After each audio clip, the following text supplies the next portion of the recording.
All right, good evening. The big hand is on the 12, so we will call to order the October 19th meeting of the Whitefish Planning Board. Can we get a roll call? Oh, and welcome to Bree James, who is our new Kenny. And can we get a roll call, please?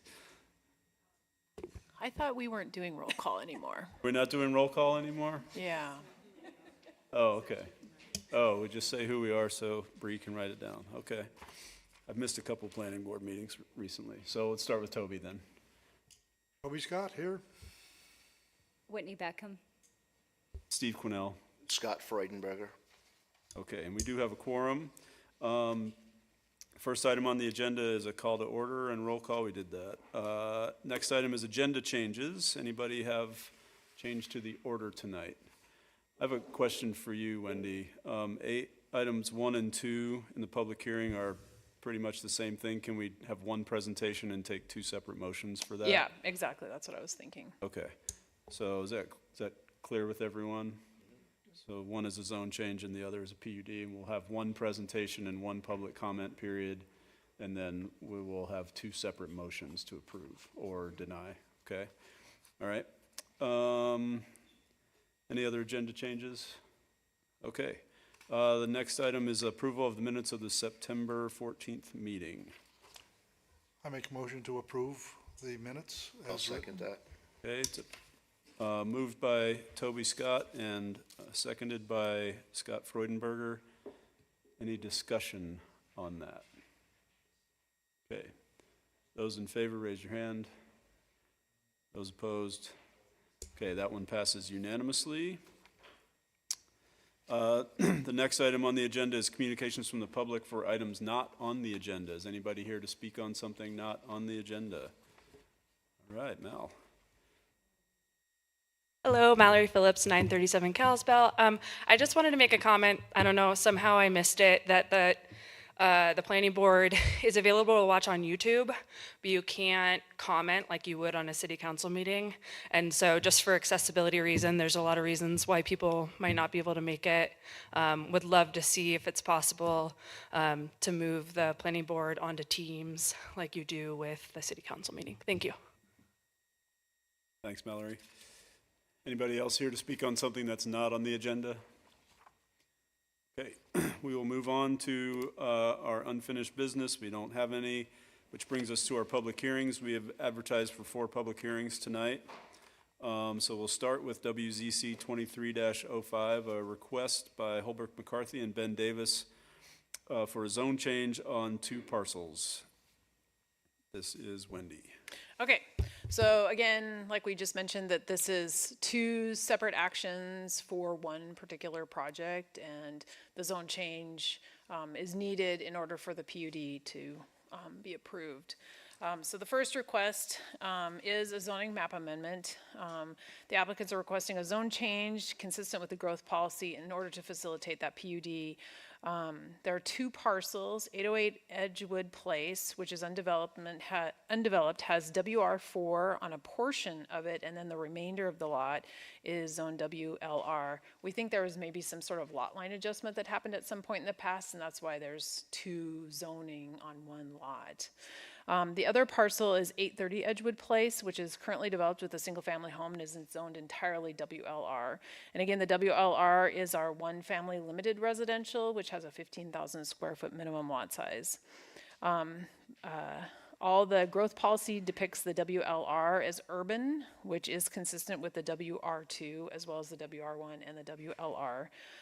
So the purpose of WR2 is intended for residential purposes, for 1- and 2-family homes in an urban setting. I've provided you kind of a difference between the 2 zoning districts.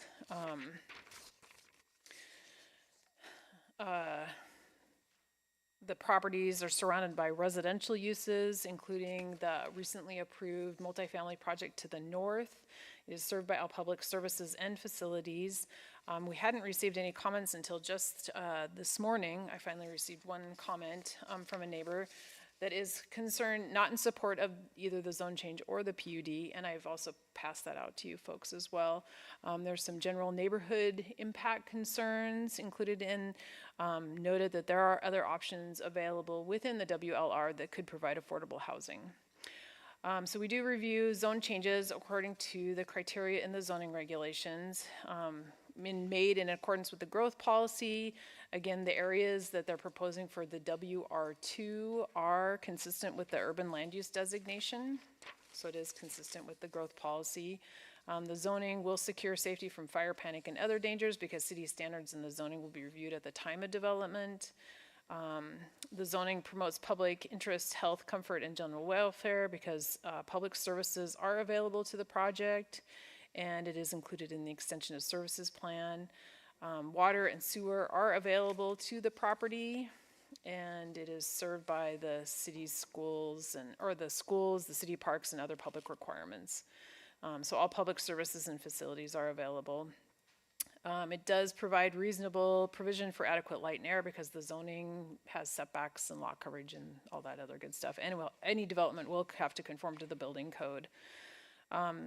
The zone change in and of itself is not going to affect motorized or non-motorized transportation, but that is reviewed as part of the PUD, which we'll go into in just a second.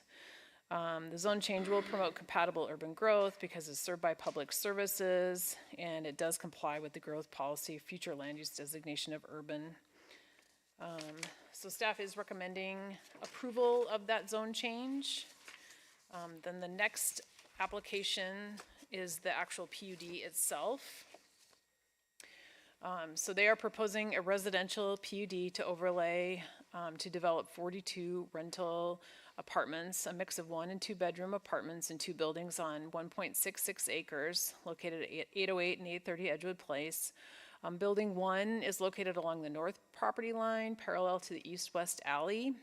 Building 1 has 26 units. Building 2 has 16 units and is located kind of perpendicular to Edgewood. Gross density of the entire site is 25.3 dwelling units per acre. The applicant is proposing 19% of the units, 8 units, be deed restricted for permanent affordability. The application describes the units could either be rental, ownership, condominiums, or a combination of the two.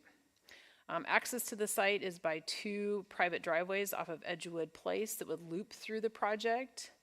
Bicycle and pedestrian traffic will also circulate through the project on both the driveways and sidewalks that connect the buildings and parking to Edgewood Place. The parking lot is they're proposing 66 parking spaces. 31 of them are uncovered and 35 of them are covered. They're tucked underneath the buildings. Again, they're proposing a residential PUD, which permits all housing types, including multifamily. They're not applying for any zoning deviations, but they're proposing to blend the zoning densities across the entire site versus within the specific area of the zoning area. In exchange, the community benefit, they're proposing 19 units be deed restricted for affordable housing, 5 in building 1 and 3 in building 2. And again, they could either be rental or condominium. Kind of at the time of building permit is when the developer is going to determine what that is. And the actual pricing, again, is determined at the time of deed restriction as well for the current year. So we do that at building permit. Steve? You said 5 and 3? Yeah, That's so 9. a total of 8. That's 8. Oh, so 8? Okay, 8. that's 19%. That's where the 19 comes in. Thank Yeah. you.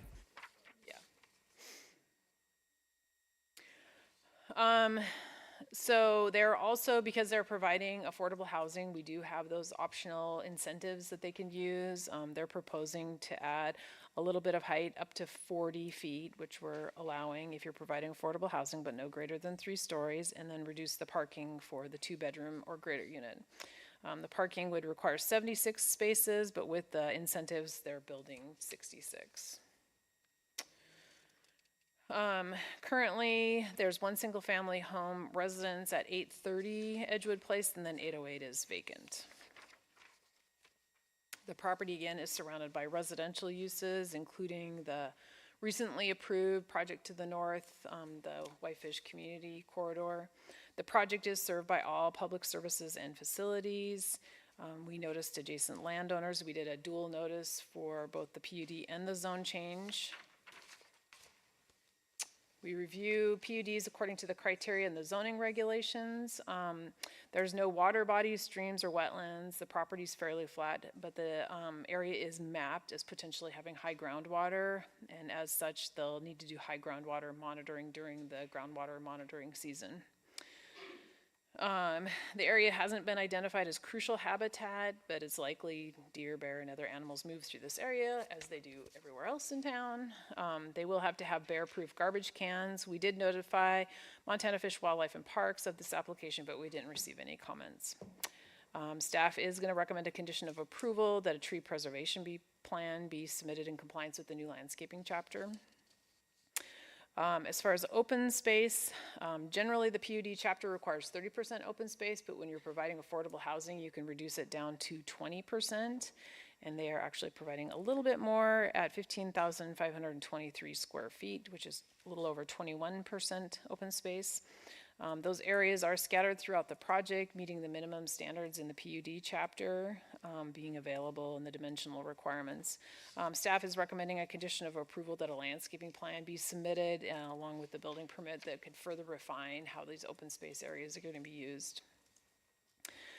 Character and quality of the existing neighborhoods must be preserved and protected. The project layout is putting the biggest building in the farthest north property line. And then open spaces are also being integrated into the project. And then they're placing the smaller building out along the street. And then the building in the front has 16 units, and there's also an open space area between Edgewood and the first building. And then I also provided a map of different multifamily projects that are in the area, which was the same map we provided to you for the Whitefish Community Corridor project. So there's a number of multifamily projects that are located in this particular neighborhood. No public or private streets are being provided within the development, as the entire project is served by a parking lot and driveways. The unimproved alley to the north is going to remain unimproved because they're not accessing it. A TIS was also completed for the project. This project is going to be built in phases, but at full build out, the project would generate 19 AM peak and 24 PM peak hour trips, and the total of 307 weekday trips. According to the TIS, it'll be less than a 2% increase in traffic at the studied intersections, could be attributed to the project and will not significantly impact operations. 70% of the traffic is going to go towards the downtown, which makes sense, and then the remaining will be split between Wisconsin Avenue and Edgewood Place. The TIS doesn't recommend any additional mitigation for this project. No frontage improvements are required for Edgewood Place, as was recently reconstructed by the city.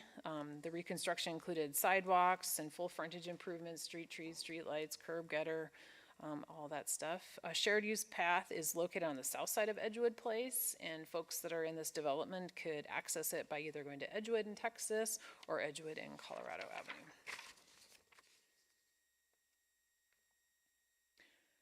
The development will encourage transportation alternatives just by its sheer location, being so close to town and schools, and then all the pedestrian connections that are located adjacent to this project as well.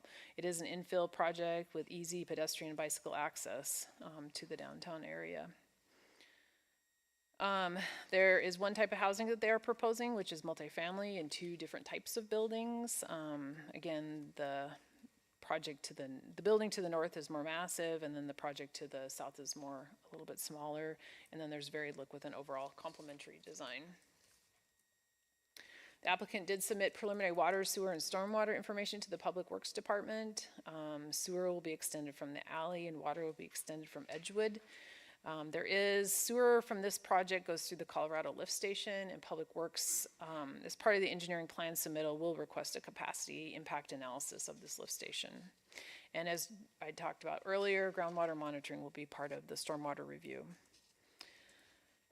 The project is split by 2 land use designations. There's high density residential and then the urban. And there's a series of goals and policies that the project is implementing. I went through the multifamily development standards, and they're meeting all those different types of requirements. The buildings are oriented to the street, there's access for pedestrians, bicycles, and vehicles. Parking is either located within the buildings and garages or located to the side and the back. It's not kind of the main front of the project. They are proposing some fencing to screen from adjacent single-family homes. We are recommending a condition to identify trees to be retained. They are providing open space, and again, a condition of approval to have a further refined landscaping plan. As far as neighborhood scale, the application indicates the buildings are designed with 2- and 3-story elements to complement the existing neighborhood.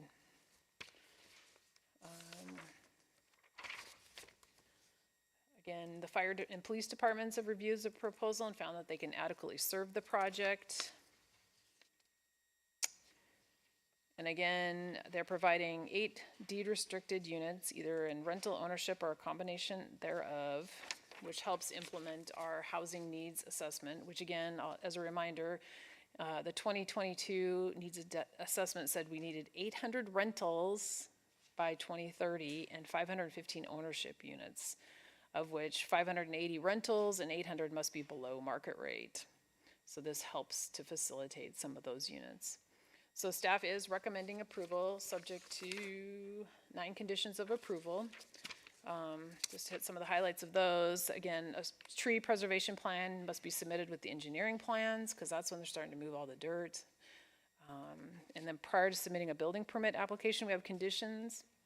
This isn't like a subdivision, there's no final plat, so this is kind of our last chance to get all the things that we need. We want to see the lighting, what they're proposing, tree protection.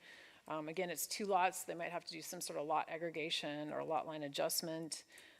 The final acceptance of all the infrastructure needs to be completed before they submit a building permit, including, but not limited to, pavement of the parking lot, driveway, water, sewer, and stormwater. They need architectural review. A landscaping plan must be submitted, and we want deed restrictions for the different units. And we'd like to see a minimum of 6 short-term bike parking spaces for building 1 and 4 for building 2. And then I noticed a typo in my staff report under 7F.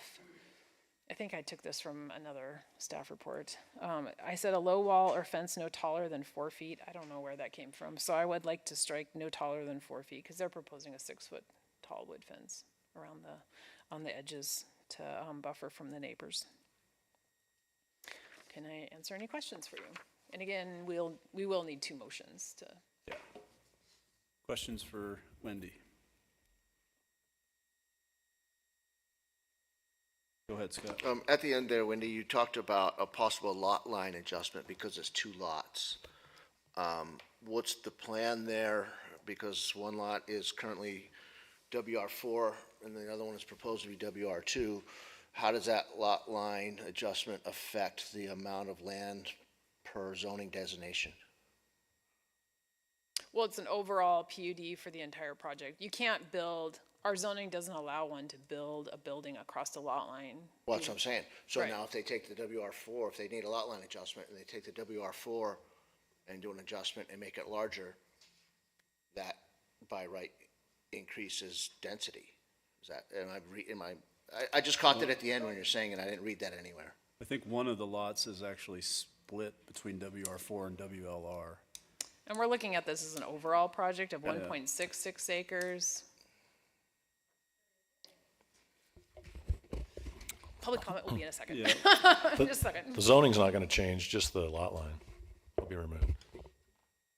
Well, just a different question on the same topic. Don't we usually require them to do a lot line adjustment so that it's all one lot Right. before they Well, I do don't know anything? what their plan is. I just know that where they're proposing to put their building is gonna go across the lot line. They just need to sort something out before they submit their building permit. Okay. Okay, so It's an here's, administrative thing more than anything. I guess maybe there's something the- I don't understand. I just don't understand the point of, right now you have 2 lots. Right. One is currently WLR and one is currently WR4. Right? One of them is both WLR and WR4. The other one is WLR. Okay. Right. But when we look at a PUD, we look at the whole project. We're looking at the whole project. We look at all the lots together Okay, combined. They just can't build across the lot line. Yeah. okay. Any other questions for Wendy? I have a couple. I must have missed it, but was there any discussion of open space in this? Okay, Yeah, they're providing 21% open space. They're only required to provide 20 because they're providing affordable housing. So they're providing 15,523 square feet, 0.36 acres. okay, thank you. And then another question I had is, there's no parking on Edgewood, correct? I think that's true. Yeah. Okay. All right. And then the other question I had was, how does this work? I don't understand the rental or ownership. If they're condos, then people can buy them, right? But if they're apartments, then Then there'll be a rental. So at the time of building permit, they're They'll gonna have to decide. they'll have to decide They'll have to whether. decide, is this whether a the rental building- project or is this an ownership project? Okay, so they can't switch in between. I mean, they could No. make one building a condo and then the other one a rental potentially though, right? That's what I kind of think it'll be, but maybe they have more information they can share as well. Okay. All right. I think that's all I have for now. Anybody else? Questions for Wendy? Okay, we will open the public. Oh, go ahead, can I- Toby. Oh, sorry, I thought you said no. The tree retention, that property has a lot of trees on it. Yeah. I don't see any provision in their site diagram for any trees. Well, they have quite a few open space areas, and I think that they can identify, according to our landscaping chapter, which ones are the long-term healthy trees that can be saved. Okay, any other questions for Wendy before we open the public comment? Okay, so we will open the public comment period and start with a presentation from the applicant. Thanks, Steve. Brandon Tice, I'm with RPA, and with me tonight I've got David Cool with Cushing Terrell and Fran Querum with Cushing Terrell. Wendy pretty much hit most of the things I'm going to go over, but I just kind of want to go over a few things. You know, like we mentioned, the site is kind of split zone, so you know this will clean that up a little bit. We have WR2 to the north. It's that Whitefish community corridor project that recently got approved, so it does match well with what we're requesting tonight, switching, amending the WRL to the WR2. We're just, you know, the PUD, we're hoping to basically extend the multifamily across the entire parcel with the blended density. We can do 45 or 46 units, I believe, on this site. It might be a decimal, like 45 and some change, but we're proposing 44. 8 units for affordable through the legacy program, and providing the much needed Whitefish housing that we need up here. High walkability of the Whitefish downtown core, like Wendy mentioned with the paths and the shared use path, the new sidewalk out there, and it's an infill project, so we're taking a piece of land that's been vacant and or partially vacant and infilling here right in town. The site plan, which I'll be primarily focused on here with my presentation tonight. You know, one thing to mention that's important is we're not asking for any zoning modifications. We're basically following the underlying zoning. We're just looking to get the height raised from 35 to 40 through the PUD and looking to get 20% open space requirement versus the 30% with the PUD plus legacy part of the project. The location and size of the buildings, like Wendy mentioned, phase 1 is our western lot. It's the larger lot. We'd be placing the building along the north edge of the property up against the alley there. And then the phase 2, we'd be placing the smaller building along the east side of the property there. Phase 1 has 26 units. The footprint of that structure will be about 12,000 square feet. Phase 2, 16 units. The footprint of that will be about 8,000 square feet, both of which meet the maximum building coverage requirements in the zoning regs. We're not sure if we're going to do rentals or condos yet.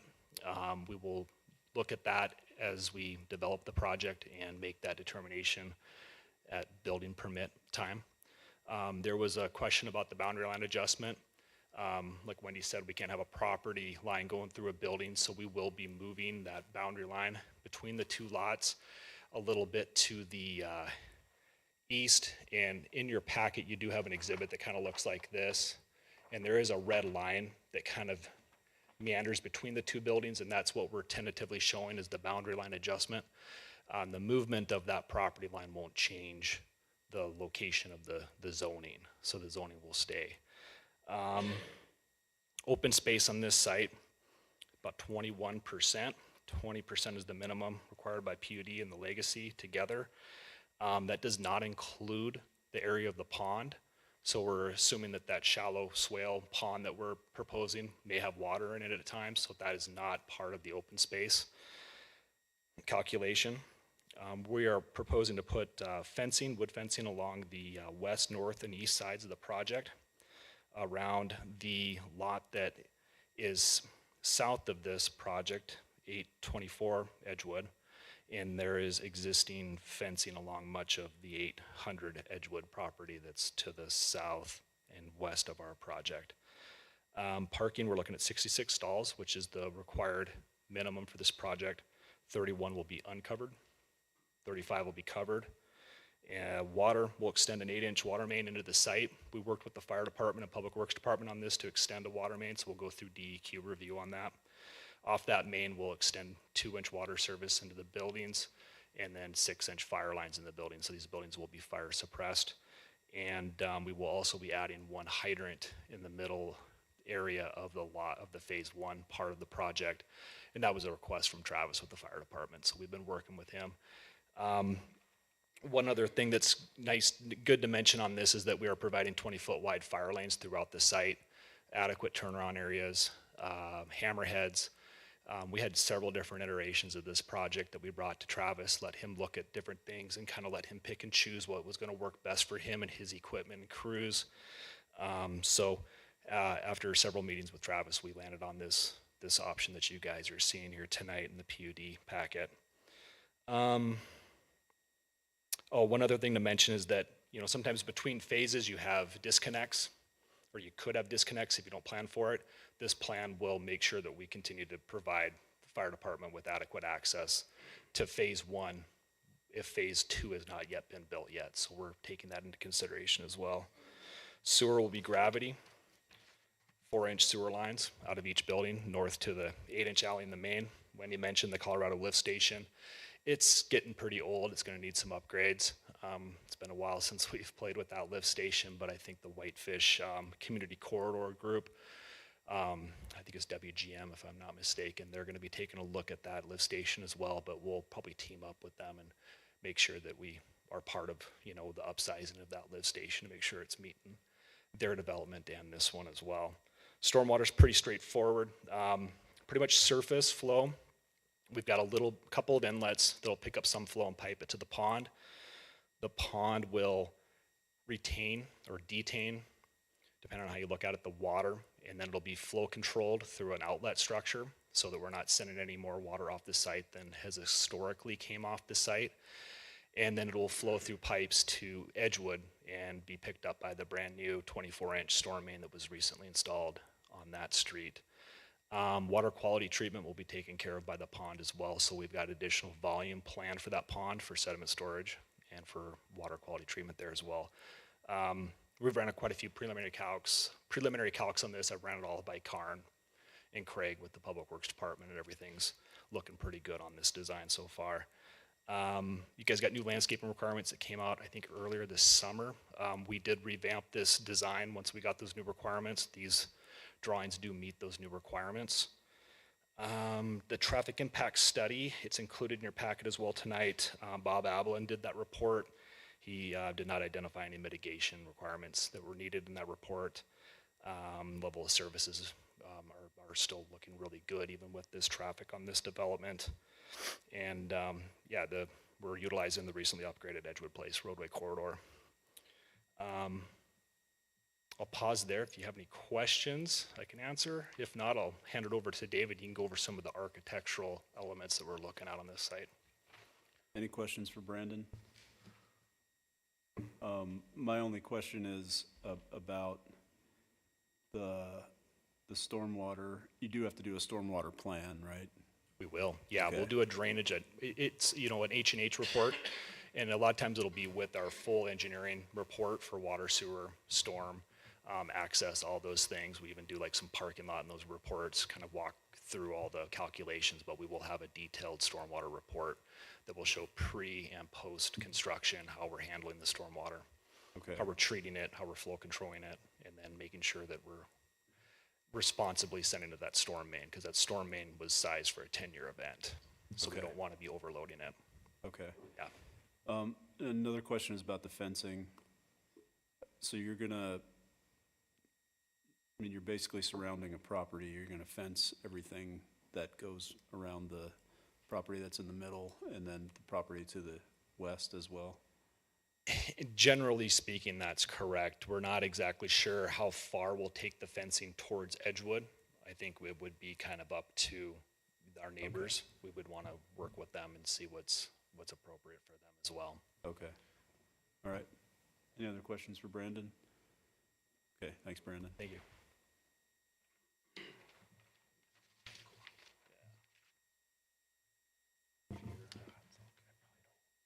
Can't see it. I forgot my glasses, so I can't see it. Hey, guys. I'm David Cool. I'm an architect with Cushing Terrell. Thanks, Brandon. Just wanted to highlight a few things related to the architecture and other design elements that haven't, a lot of it has been said, I think. Wendy did a great job. You're like my honorary architect, actually. Good job, thanks. But in general, maybe how or why we did design some things the way we did. I'll start with the site and even the location. We do really like the location for a bit of density, obviously because of its proximity to downtown. So I think that's worth noting and mentioning. You know, a bit of built-in density is built-in customers, built-in staff. Those are all good things for downtown. With any luck, folks won't even necessarily need a car a lot of the time because they can walk and bike. So generally speaking, I think it's worth mentioning that it is, you know, theoretically a great spot for a bit of density. As far as the arrangement of buildings, we did put the largest building to the north because of it's furthest away then from, you know, some of the single family dwellings. It's also kind of proximate then to the dense building and project to north of that, which is across the alley. So there's some synergy. It makes some sense to continue the density in that location. The other building we swung around and aimed a bit toward Edgewood, and there's a reason for that. We didn't want to deny, we didn't want to sort of turn our back to Edgewood. So we slid it parallel and actually engaged it with sort of the narrow end of the building, almost treating it almost like a front porch, if you will, so that it had some sense of rhythm to the rest of the buildings that approach Edgewood.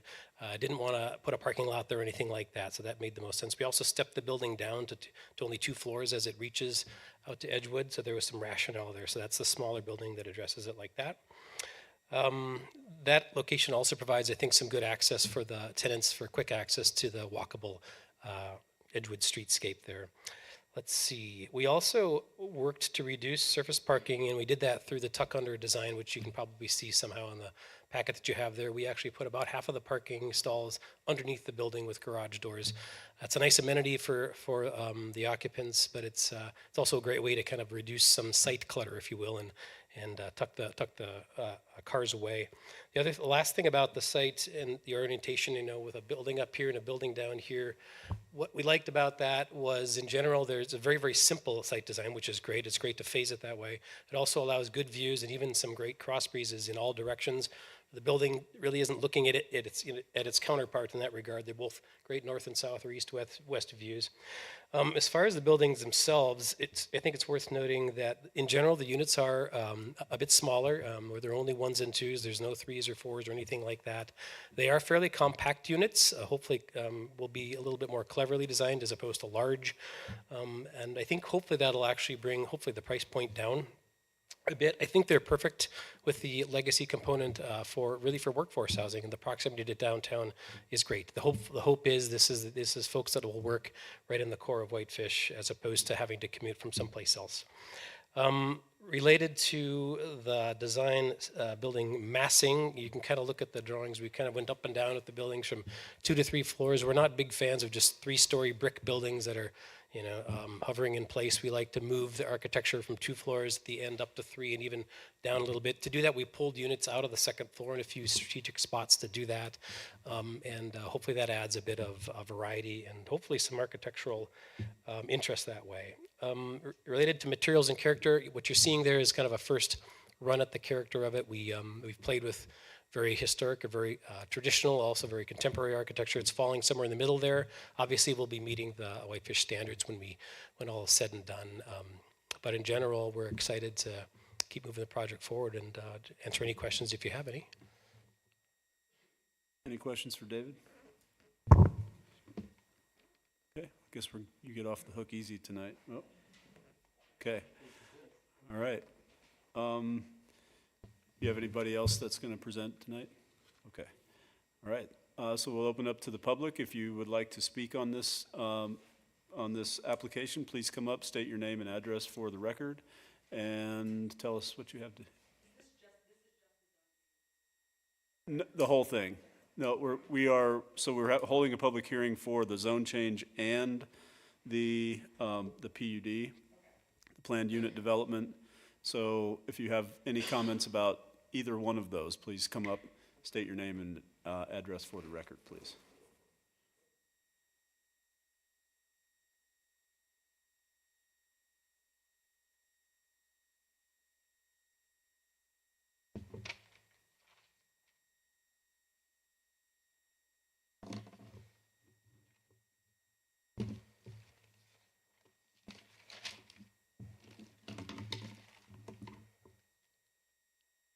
Hi, my name is Kelly Mettleman. I live at 800 Edgewood Place. I'm the owner of the property for about 3 years now. I've lived in Whitefish for about 23 years.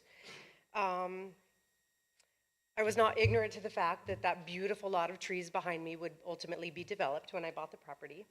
When I spoke with Marge years ago, we joked about being the houses and up that would ultimately be developed around, and that was very prescient. That is exactly what is coming to pass. I guess I have a big question about the why as to zone changes. I wrote an article over a decade ago about affordable housing in Whitefish, and the first property I bought with my ex-husband was in partnership with the Housing Authority. It is not lost on me as a waitress and a housekeeper the need for affordable housing. I don't have a case of NIMBY. I have some serious concerns about this project. My basement floods every year. I have a sump pump. It is a very low-lying property. I am in constant communication with Brandon and several other people in the city as regards to the weeds and the many other faults that have happened with the Edgewood project.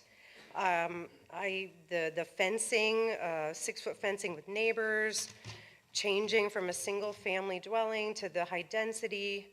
Yeah, the water is huge. I see that he has a pond planned, which is very intelligent for any project you would want to create in such a low-lying area. I have concerns about the traffic between what Mr. Ruiz has been approved for and what is happening here when you say, yeah, the traffic's great, the parking's great, there's sidewalks. I mean, really, for that many units between the Ruiz project and this one, I have concerns about that.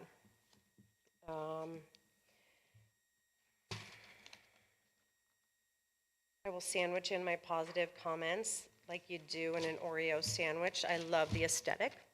I do. I love, he's always done a good job. I live right next to the other units. They are contemporary, they are livable. I've been inside them, babysitting other people's kids. They're nice. Yeah, I really have concerns about the water. I have concerns about traffic. I have concerns about 3 stories of living conditions in a residential neighborhood. I mean, that just seems kind of extreme. And I don't know, I have jillions of notes I've taken over the last few months. Ben was sweet enough to come over and knock on my door and give me this proposal months ago, and I do appreciate that. He's been he's a good neighbor and he's a good man. I'm disappointed that he's not here right now. But it just feels really out of proportion to the neighborhood. And like I said, I'm no stranger, living here 23 years, to the need for affordable housing and units that are small. My daughter and her husband cannot afford to live in Whitefish, and they have good jobs, and that's disappointing to me. So I want to encourage that, but there are some things about this that are very disturbing to me that I feel like have not fully been addressed. Are these going to be VRBOs? When you say like, oh, we don't know, they're going to be rentals, they're going to be owners, like, are they ever going to be that kind of thing? Like, Kelly, just, this is your time to address us. It's not a back and forth with the Okay, developer, fair enough. unfortunately. But I can answer that question. Okay. They are not allowed in that zone. okay, So, that's cool. Yeah. All right. Like I said, I just have so many concerns about it, and I love that you are exceeding by 1%, you're exceeding the open spaces requirement. There's a lot of trees there, I guess, with the road that's about to go in between my neighbor and I's property. I'd love to see more planted or maintained and kept. I'd love to see more planted. I think that's really important, that we don't just pave everything, but, and they will have to submit a landscaping plan. Yeah. That's approved by and the again, city, I'm so. like extremely disappointed in the landscaping that's already not happened on Edgewood. And I've gone back and forth with Karen and Craig Workman, like I have on speed dial at this point. Like, when you guys are like, hey, we're on to the next thing. I'm like, really? We haven't really done the right thing already on Edgewood. And I've talked with John and Karen too. It feels like, hey, wrong side of the track, sucks to be you kind of thing. Like, and I just don't want to see that happen again. We've all worked so hard to be able to buy a place in Whitefish, and I think that needs to be recognized. I could go on for days, but I'm gonna shut up. Thank you for your time. Thanks, Kelly. Anybody else want to speak on this matter?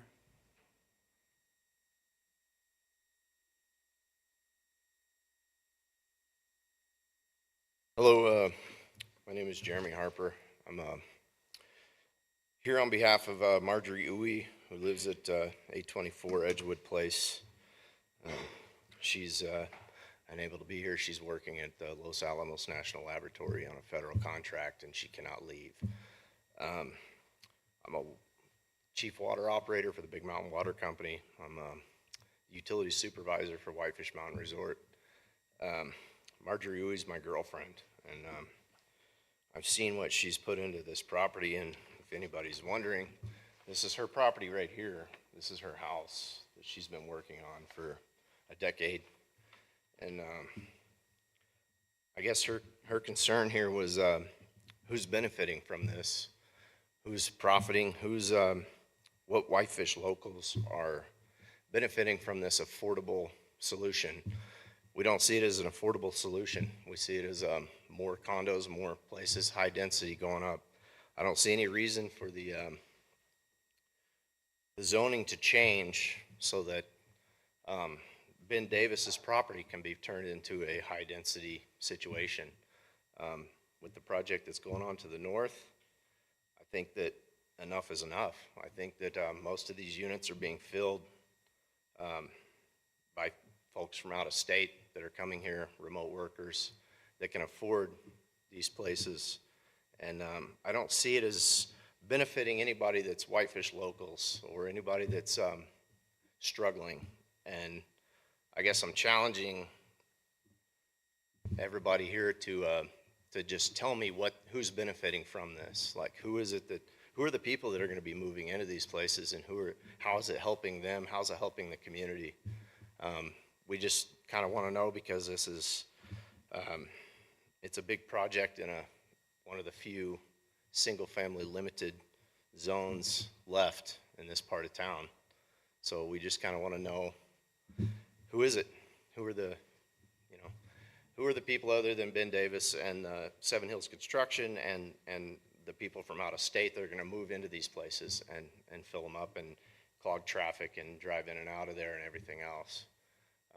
Those are questions that haven't been answered, and we just kind of want to get that out there. So the people that live right here, their views of the mountain and everything are going to be completely destroyed, and we kind of want to know that before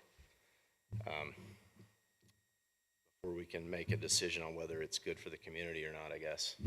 So, anyway, like I said, I'm speaking on behalf of Marjorie Uwe. She lives there. She really wanted to be here. She's hopefully watching via Zoom or YouTube or whatever, but I'm just here speaking on her behalf, so thank you for your time. Thank you, Jeremy.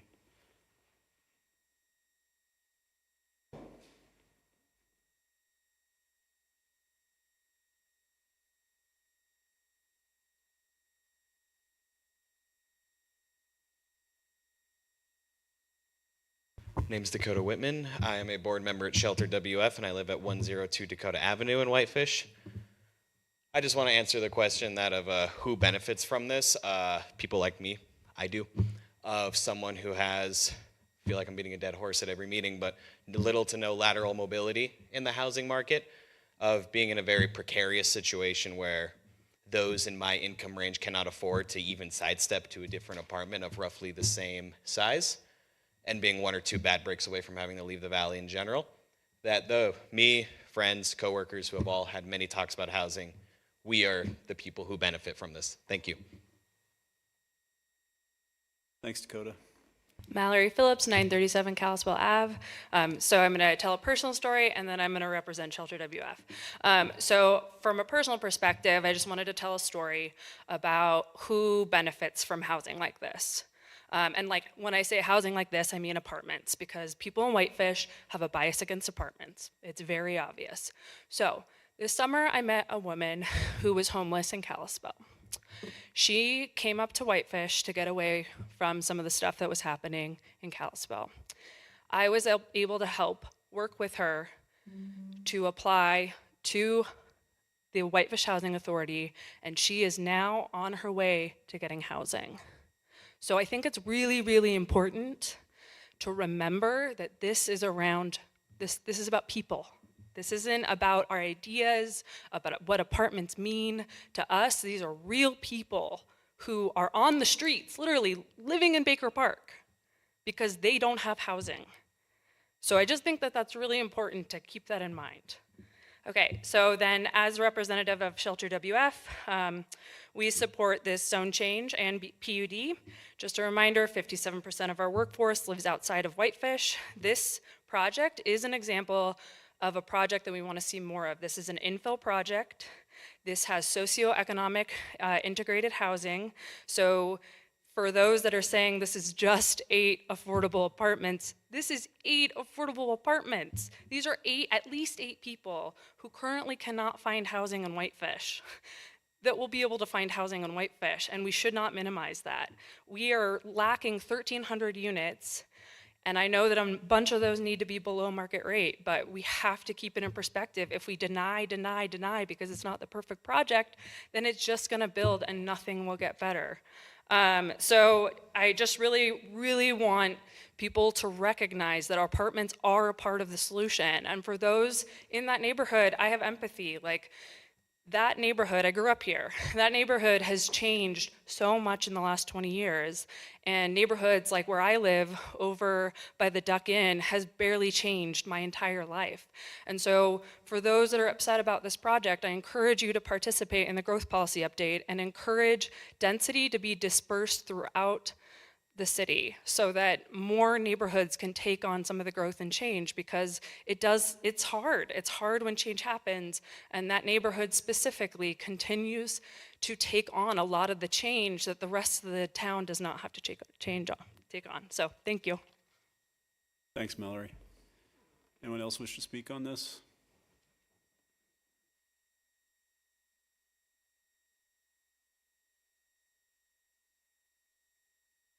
Yes, my name is Roger Yokota, and I live at 836 Edgewood, which is just east of this project.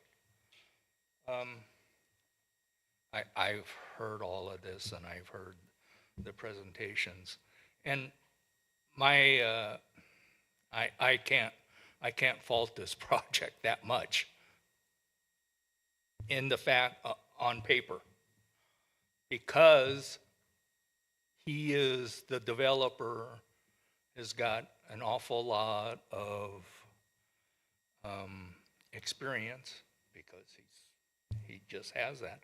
So he has that on the project. So I've looked at the project and I can't really find a real fault in it. I'd like to nitpick it though a little bit because I live next door to this guy or to this project. So when you just pass on that says, yeah, he's going to put a fence around this project, I need to know what kind of fence, you know, how it's to be maintained, and also the fact that my big ask of this committee is the fact that would you like to see, if you are on a private residence, 40 feet, 10 feet away from your property line, that height, 40 feet, that's what he's asking for. He's asked for a change of zoning, and then he's asked on top of that a PUD. Can't fault him. That's his right. Problem is, I'd like to have you consider the fact that he is 10 feet away from a private residence. And everybody else, there's 8 private residents on that street that have to live with a 15-foot setback. He's asking for a 10-foot setback and a 40-foot height allowance. If you look at that on that fence line and try to imagine what 40 feet is going to look like 10 feet away from your property line, I don't know how happy you would be. I'm not real happy. The other thing with the fence is I would like to have some assurance that that fence will be put up, a 6-foot fence, solid fence, and I'd like to see it extend 10 feet into the front setback because he's on the property line of my side, adjacent to my property. So I would like that done, or as a condition. There's also some trees in the back that I'd like to have noted, especially one that's leaning over the fence. 40-foot pine that really is leaning, and it's still alive, but it's leaning heavily on the fence. The architect, the designers are saying, yes, we're going to put in the drainage pond and we're going to fence it. Then if you fence that, what happens with your snow removal? There's no provisions for that if it wasn't into that pond. The other one is they said, yep, we're going to enclose the dumpster. No provision that says how that's done. The apartments that were approved on that, they're in the back. You drive by, how did they solve the dumpster problem? They put it right in the parking lot. They just put it there. Kids are playing around it. Not a good solution. The other thing is scale. I mean, these people have talked about scale. We've got 8 single-family residents, and 2 of them are now being busted, have been busted, and this is the 3rd one. And we're looking at 142 units behind us. It's just not a real good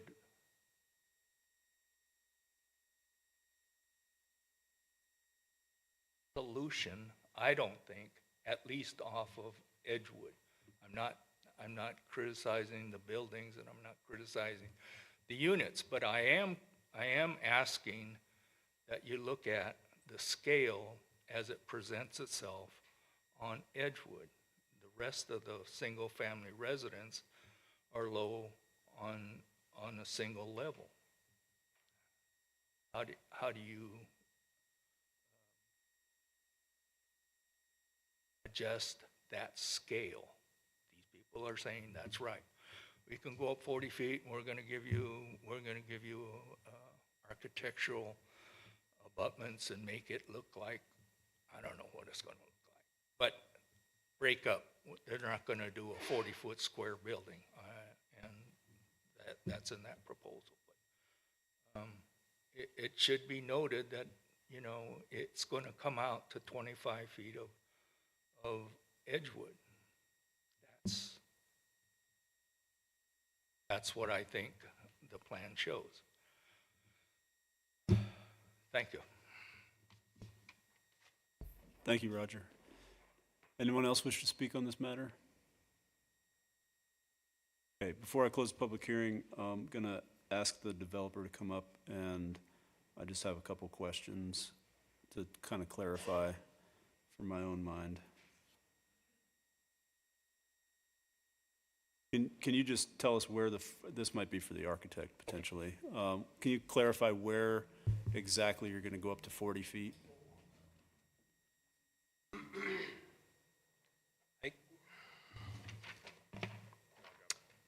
Thank you. It's likely that it's only gonna, I gotta see the graphic too.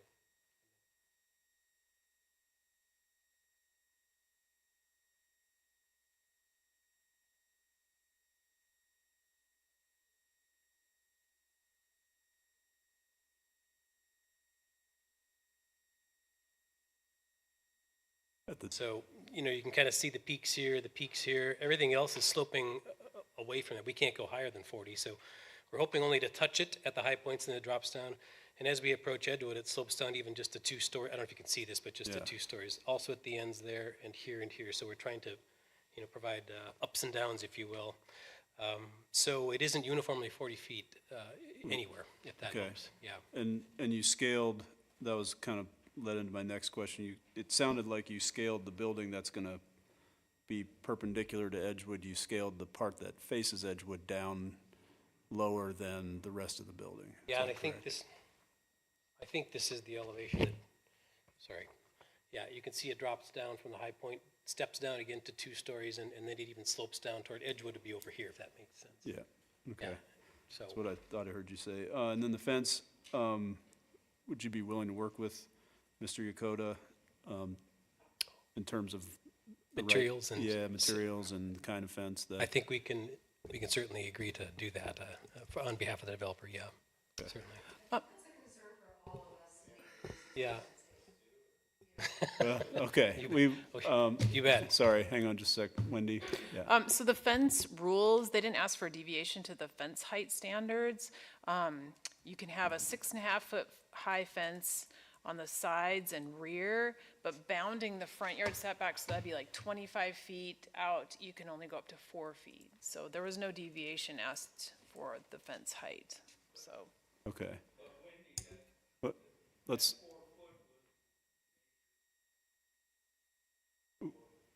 Mr. Yokota, if you would like to address Wendy, please come up to the microphone so we can get it, so people in the audience or people streaming it can hear you.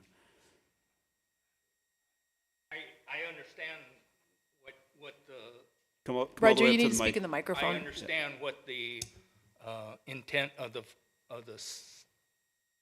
fencing ordinance is, that there is that sight line, and I understand that. That's why I asked that it only goes 10 feet into the 25-foot setback, and the driveway is actually on the other side. My driveway is on the other side of the boundary. It does not affect that sight line. Okay. But it does help protect the 2 properties. Okay, thank you. So there might be a potential conflict with the fence regulation if they talk to Mr. Yokota and he wants a 6.5-foot fence all the way to the. Yeah, that protect his wouldn't meet the property. fence requirements. Okay, And they didn't ask for that deviation. We didn't advertise for that deviation okay, through the PUD. okay. Okay. Let's see. And while we're on this, is there only a 10-foot setback from the eastern property? The WR2 has a 10-foot setback, yeah. WR2 has 10 Has foot. a 10-foot side yard setback, correct. Okay. And even though the building faces, essentially faces that direction, that's still considered the side yard? That's the side. Edgewood is the front. Okay. All right. Thank you. I had a question to bring forward if I can. I was just wondering about because I just realized like we're talking a 42 unit place with 8 affordable or restricted deed. I'm just curious, like what are we talking price wise? Are we talking on these places? Like what do we consider affordable these days in Whitefish, I guess, is what I'm curious about. Yeah, I'll 'Cause address, I'm all about affordable housing. I want to know what affordable is considered. I'll address that in my comments when we get there. I promise. Okay. Does the developer want to address any other comments that came up during? Yeah, I got a question for Wendy. If we were to go to some 6-foot tall fencing out closer to Edgewood, could we submit a variance with building permit?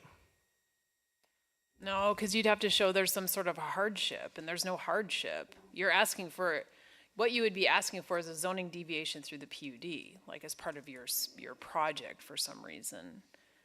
And I just, yeah, it didn't get requested as part of this proposal, so it just had to meet the regular fence requirements. Okay. You could do it with landscaping. There's no Sure. reason you can do some landscaping, but the fence itself, and we kind of want all, the neighborhoods to all, we don't want to wall off certain sections and partition off, but we want to be good neighbors too. So, I mean, that's the trade-off, and that's why the standards are written as they are. And also, as Roger noted, it's for site distance too. Yeah. Okay. Then I got one other comment on just drainage in general. We will be probably taking the majority of our snow towards the pond.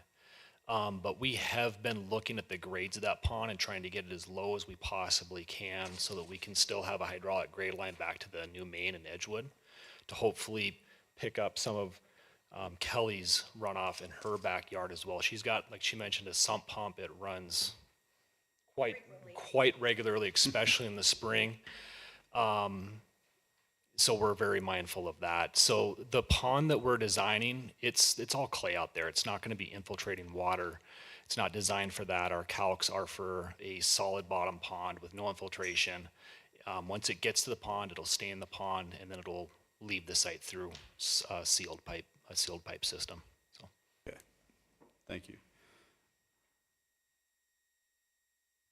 Brandon, thank you for addressing that. That was one of my concerns, as that the other property that Ben owns, I tend to, it's higher level, and I tend to get a lot of their runoff with their snow removal. It just kind of gets up against the boundary of our yard, and I am the lowest lying property. So I inherit everyone's water, and I do have some real concerns about snow removal and the pond. I would be curious about the solid bottom pond. And I liked what Mallory said too about the disbursement of high density. I would very much be interested in working with your group, and I like what you said about things being dispersed around the town. I am so pro affordable housing. I just do have some concerns. I like I said, had a previous property on Colorado with my ex-husband, and there's a lot of high density buildings there. The gigantic Ruiz property, and then this, it doesn't feel like it's really evenly dispersed around the town and the community, truly. And when I hear the word "we" coming out of someone's mouth, it just feels like there's always a yes being stamped on things, and I just really, that concerns me as a person that's lived here for many decades. It just concerns me. So, yeah. Okay. Thank you, Kelly. Anybody else wish to speak on this matter? Okay, I'm going to close the public hearing then, and I would like to address a couple things, but if, I would like to have questions for Wendy first, if there are any.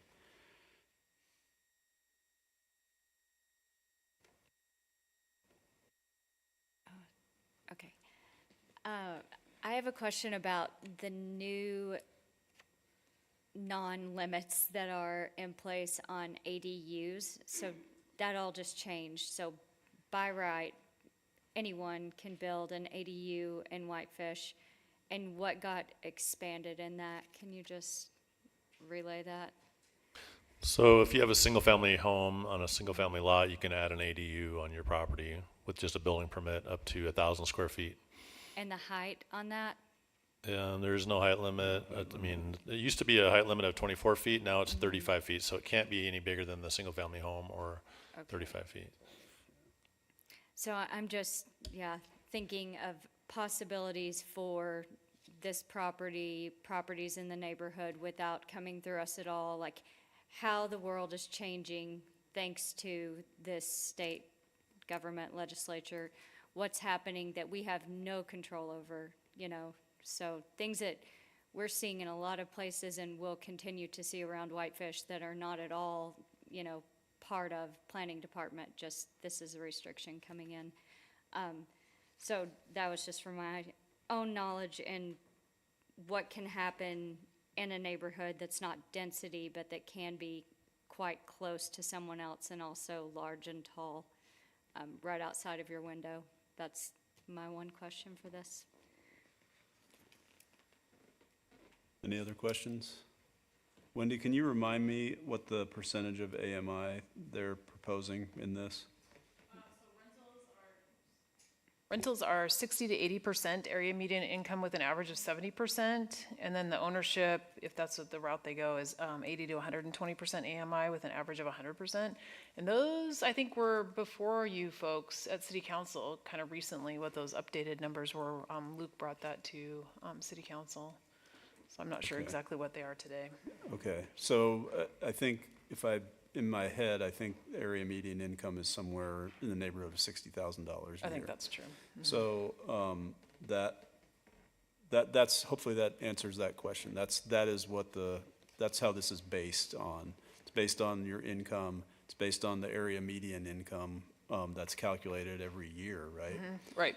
And that's how we do it. So the rentals would be 60 to 80%, and ownership would be 80 to 100%, or 120%. And then Each building separately, the two buildings, it's all or nothing. Like each building will be decided, it's all rentals or it's all ownership or a mixed.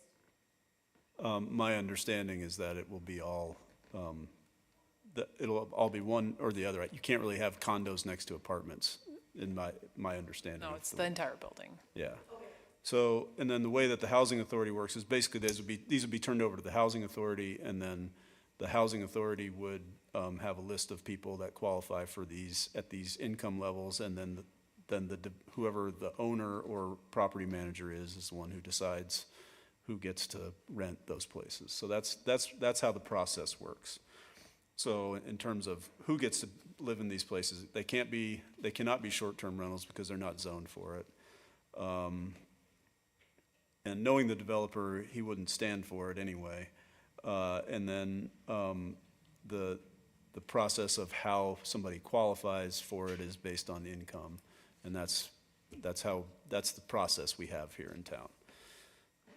And then we are also looking, just for your information, we're looking at we have a proposal for rental subsidies as well. So somebody who qualifies at an even lower rate, or qualifies and can't come up with the money in some way, can also get a subsidy to rent these places as well. So we are making progress towards affordable housing. There's never enough, and I don't know that we'll ever get to the right number, but we have to evaluate every project and figure out what the payoffs are, trade-offs are. Okay, so I've said enough already. Do we have a motion for this? Do we get a comment to discuss a little bit here? Well, I'd prefer to have a motion before we discuss. All right. And we would need two separate motions, one for WZTA, I lost my paper here, 2305, and one for WPUD 2302. Okay, I'll make a motion that we approve WZC 2305 as presented by staff. Can I do the second one? Well, let's get a second for that first, or, I'll second that one. okay, seconded. So that's for the zone change. Now another motion for the PUD. And I'll make a motion that we approve WPUD 23-02 as presented by the planning staff. I'll second it. So the first one was moved by Toby Scott, seconded by Scott Freudenberger. The second one was moved by Toby Scott and seconded by Quinnell. Toby, you get first bite since it's your motion. Like to speak on this? Well, I'm all in favor of affordable housing and multi-units housing. And it's turning out to be that this area of town, north of the railroad tracks, is starting to move more in that direction. There's a lot of apartments on Colorado Avenue. Right behind here, there's innumerable apartment buildings. I would say that actually the apartment buildings are beginning to outnumber the single-family residences around in certain areas, which is, I think the only benefit for the local people, and I'll just bring it up, is the fact that if you live next there, I could be wrong, but your property values are probably going to go up because the developer may come in and buy some of these properties, from you. If you say, oh, well, I want to move out, I can sell my place for $1 million and leave it up to the developer to get the zone changed so he can put in another apartment building or $1 million house. But otherwise, I like the project. It looks good. I'm not really in favor of the sloping slanted roofs. We've got an overabundance of rabbit hut roofs in town, but that's the way they designed it, and I'm sure it's probably cheaper than a A-frame roof. But otherwise, I'm in favor of it. I think it looks good. Whitney? I am in favor of the zone change. I think looking at the map and what's happened, and it has happened because the majority of this was WLR, and now slowly it's creeping, and you have, WR4 and WR2, and somehow the one little corner of this is WR4, which really is not, it's neither here nor there to me. It's just an oddity, it's basically all WLR, these two properties. I have a lot of with comments that, are made on every side of this because it's so personal. So saying your property value might increase if you're wishing to live in that property for a long time, you're not concerned about the monetary value of the property. You're concerned about the quality of life in the property. All that being said, I do think that there is a way to maintain a quality of life and maintain a good neighborly relationship. And it stinks to hear that some of these other projects that have gone in, and I think we see it pretty often where, yes, the proposals look good, the plans look good, and then when it comes to fruition, it's like, it's not complete, or this still needs to be done. And that's the hard thing being on the planning board, because once we say yes or no, that's it. It's supposed to go, it does always go through architectural review. All of these things happen, but then things change or balls get dropped, and so that's difficult to know that maybe we're saying yes to something that doesn't look like we envisioned. And that's not to say that this won't, but it's just to encourage, whatever happens with this, follow through, keep working with the neighbors. All of that said, the reason I asked the question about the ADU and, new lack of limits is, this property could, with just a zone change, still have, quite a few changes made to it. And that wouldn't mean that we would get so many affordable units. So that's the difficult part of this, is with the PDU saying, now you have license to build all of these. I have great concerns about parking incentives in this area, because with the development and the other big projects that have gone in, I haven't spent enough time there specifically to know if parking on the streets is increasing, but I know that you can't park on Edgewood. If there are 10 less parking spots, that doesn't mean that 10 fewer people will have cars or visitors at night. So I am a bit concerned about that. Where do they go? Because Waverly is already pretty heavily parked, with just people in their driveways that kind of hang out, because those are maybe not as many multifamily homes, but still multiple people live there. And I think that's the thing to think about in all of this. It's like, yes, maybe it is a 2-bedroom house, but there could be 4 people living there. There could be 2 couples, and that could potentially be 4 cars, and they could have, it's like decreasing parking in an area where there is no other parking alternative is concerning to me. So I like the idea of affordable housing. I like the idea of using incentives. The 40 feet doesn't necessarily disturb me as much, as long as it's in specific areas, because sightline to the mountain could still be taken away by a simple ADU, depending on its placement. So zone change, I think, makes sense to me because of what's around this. And the PDU, I'm still struggling a little bit. I would almost be in favor of tabling the PDU decision, just my personal, because I'm not sure yet what makes sense for this specific area. That's my thought. Yeah, Yeah, so the zone change makes sense to me. We have WR2 to the north, WR4 to the east. So I have no problem with that. It makes perfect sense. The land area is there. The PUD, I did 9 years on architectural review before my current 3 years here, and I've seen how many height variances declined. And nowhere in the WR2 zoning is apartment building a permitted use nor a conditional use. Cluster developments are mentioned as a conditional use. So it specifically talks about 1 and 2 family residential uses. So use by right on WR2, I haven't done the math, but you do 6,000 square foot lots with the accessory units, which we're still figuring out. So I tend to agree with everything that's been said that,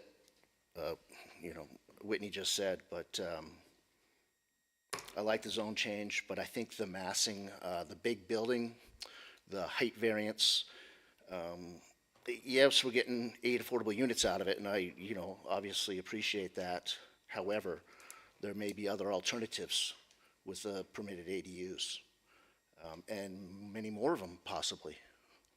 Kind of reminds me of the buildings we just did at Big Mountain Road, where they just wanted big buildings in there, when they could do many more use by right on the current zoning. That was not approved because of height variances and other reasons. But, for that reason, I'm against the PUD. okay. First of all, I just want to clear something up. You can't do a PUD, you can only do a PUD on a single-family lot. So right now, there's 2 single-family lots here, and you can only do 1 PUD per single-family lot, so you'd get, or PUD, sorry, ADU. You can only do 2 ADUs if you just leave it the way it is. So. Well, use by right on the zoning would be subdivision into 6,000 square foot lots.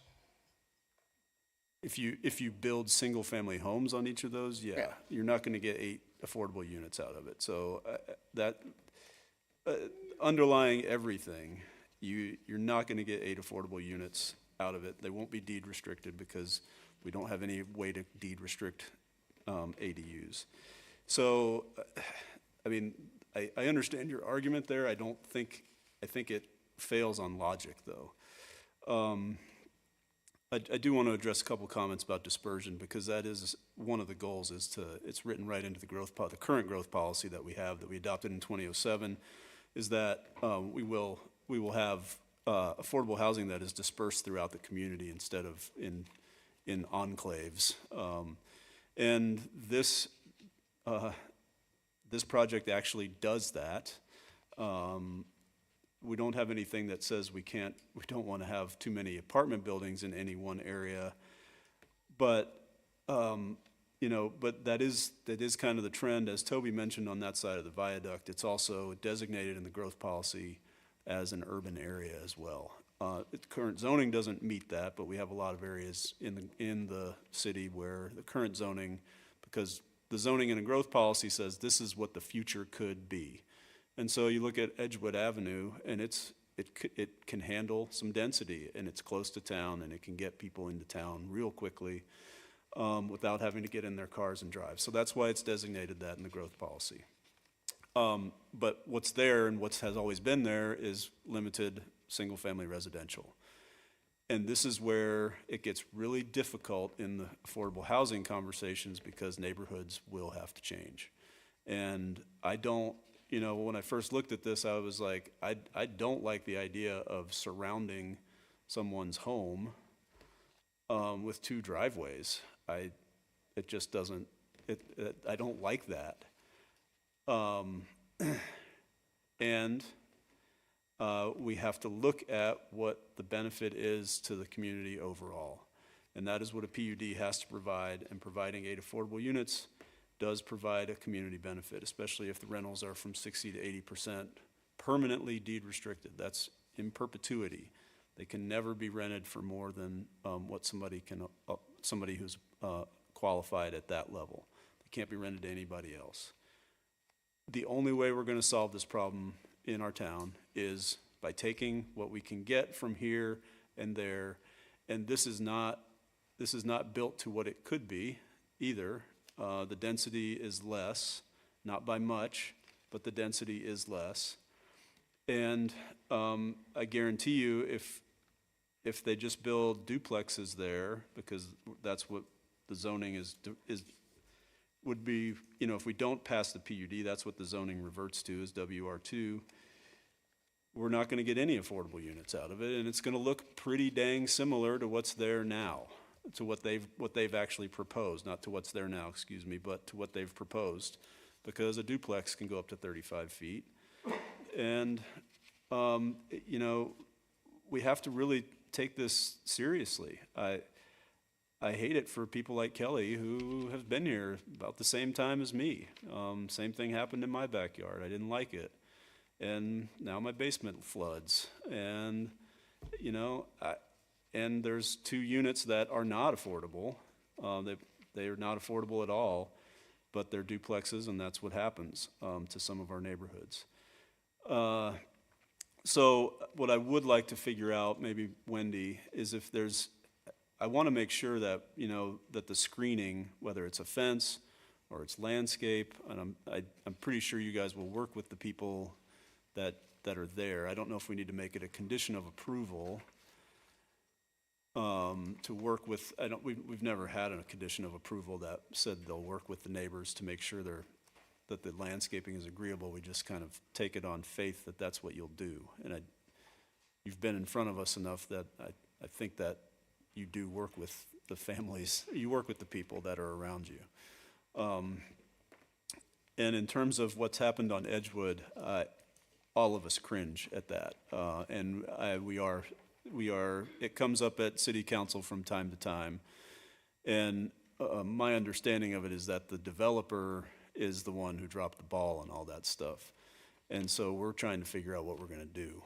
And it's not something the government can't move that fast on it, unfortunately.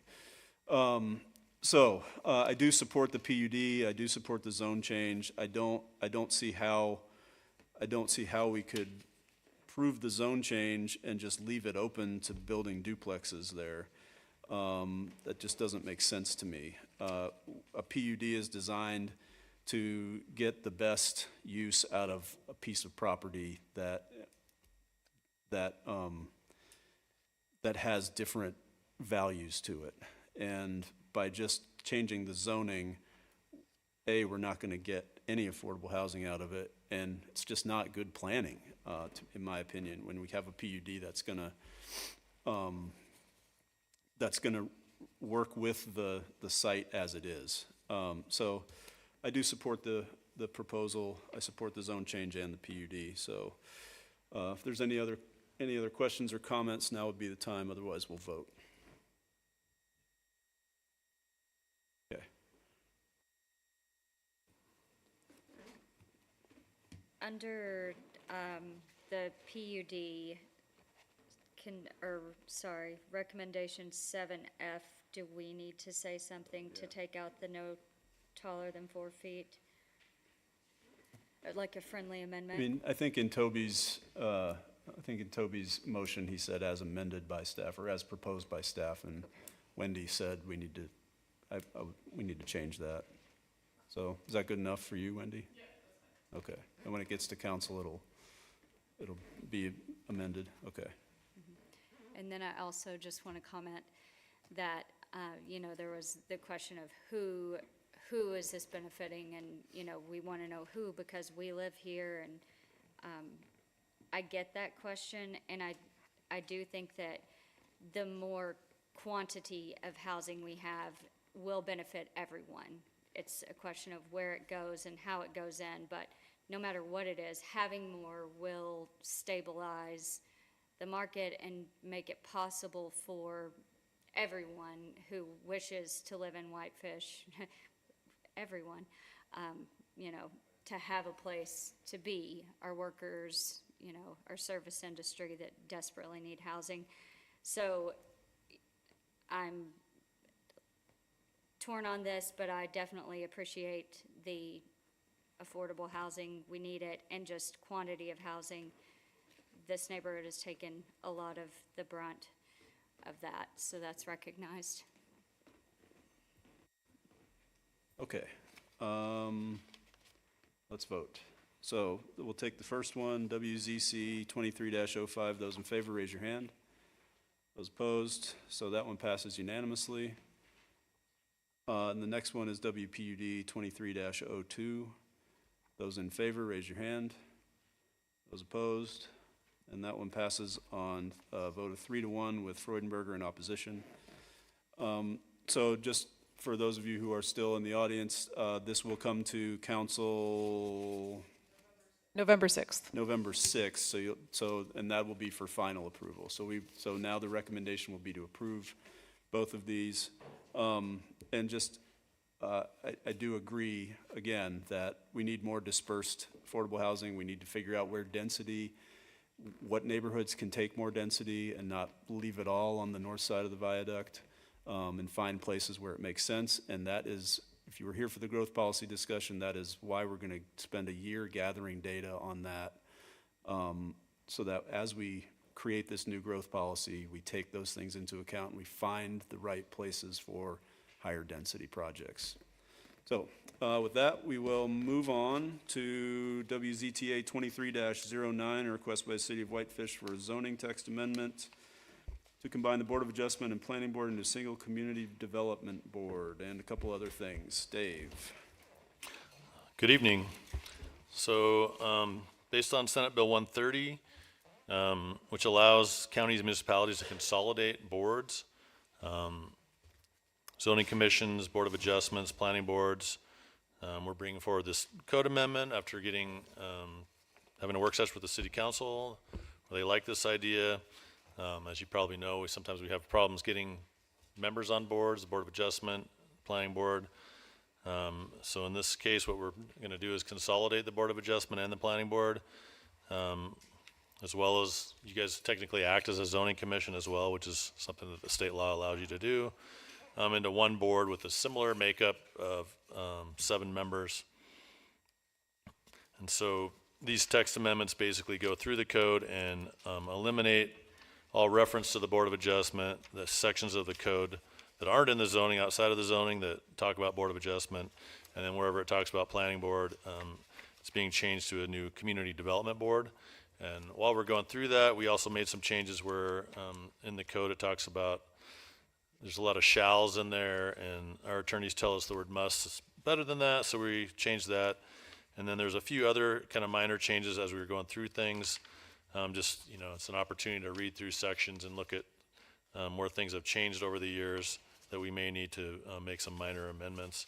So apart from that, I mean, with the Community Development Board, let me just talk about that for a minute. So that particular board, you know, would have the same rights as the Planning Board to look at projects that come through, make recommendations to the council, but you would also act as a quasi-judicial board in the sense that when there's variances or appeals, that you would be the final say on that, but those things could be appealable beyond that. And so you guys will, if you are, as you probably know, that by the end of the year, we plan on adopting this, and so all the Planning Board members and Board of Adjustment members will be getting a notice saying that their committees have been dissolved and inviting them to reapply to be a part of this Community Development Board. And then that'll start on January 1st. So as far as other sections of the code, within our lighting chapter, we made some minor changes with regard to LED lighting, and there's some sections on there that talk very specifically about street lights, which all that stuff is covered under our engineering standards from Public Works, and so we just changed that to make references to that. Also in there, there's a section there we talked about the Planning Board under our zoning compliance permit chapter, and that's a chapter that was put in the code when we still had a planning donut. It was a requirement for commercial uses that were outside city limits, so we could evaluate whether or not they had parking requirements and whatnot. Now that we no longer have a planning jurisdiction, what we did is decided to modify that into something that's required when there's a change of use, but not a building permit required. And so there's sometimes we have properties that you know, change a standard of use where we need to look at the parking and evaluate that. And so we're going to require a zoning compliance permit in those situations. It would also apply to someone converting their house into a short-term rental. And because we're no longer, you know, our business licensing code is changing based on the new state law, where we can't require business licenses for things that we used to. So we will, that was our opportunity to review these changes of uses, and so the zoning compliance permit will allow us to make sure that, you know, such change of use happens, that it's legal in that district and that it meets the parking requirement. So other than that, most of the other things are pretty minor. I'd be glad to try to answer any questions that you might have, but staff does recommend approval. Any questions, Toby? I do. The new name of this Community Development Board, does that qualify under the state? Because we're working on the growth policy now, and as I recollect, the state mandated that the planning board create a new growth policy every number of years.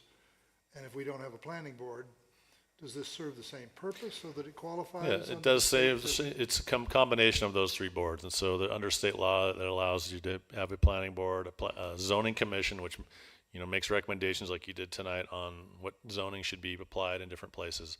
And then, of course, the Board of Adjustment that looks at appeals and variances.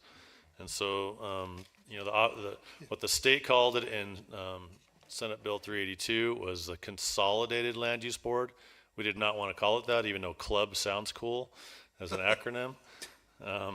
We felt like it's only consolidated once, so why carry that name over for eternity as the name of the board? Other municipalities such as Bozeman have a community development board of their consolidated board. It's something that's used elsewhere in Montana. I was just curious as to whether with the new name, do we still qualify that the state can't come back and go, hey, you don't have the right title? Okay. Yep.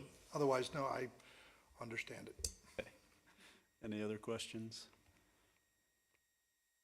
Okay, we did advertise for a public hearing on this matter. Is anybody here to speak on the consolidation of the planning board and the Board of Adjustment? You sure? I mean, this is really scintillating stuff here. Okay, we'll close the public hearing and I'll ask for a motion.